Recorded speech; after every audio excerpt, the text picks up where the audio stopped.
বিয়ের আগে সন্তান ধারণ করা এটা ভারতবর্ষের ক্ষেত্রে শুনতে অনেকটা অবাক লাগলেও অন্যান্য দেশ বিশেষ করে বিদেশের ক্ষেত্রে একেবারেই বিষয়টা কিন্তু অবাক করার মতো নয়।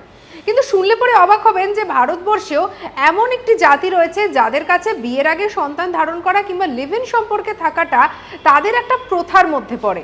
আজকে আপনাদেরকে যে জাতিটার কথা বলছি সেই জাতিটার নাম হচ্ছে রাজস্থানের উদয়পুরে সিরোহি পালি এলাকায় বসবাস করা গারাসিয়া উপজাতির মানুষজন।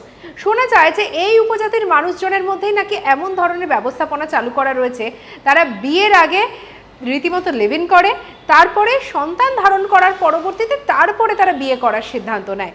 সত্যি তাদের এই উদার মানসিকতা বা এই ধরনের মানসিকতা ভারতবর্ষের অন্য কোনো জায়গায় দেখা যায় বলে মনে করা হয় না। তবে তাদের এই মানসিকতার সঙ্গে আমাদের দেশের গণ্ডি ছাড়িয়ে বিদেশের এই ধরনের মানসিকতার কিন্তু মিল পাওয়া যায়।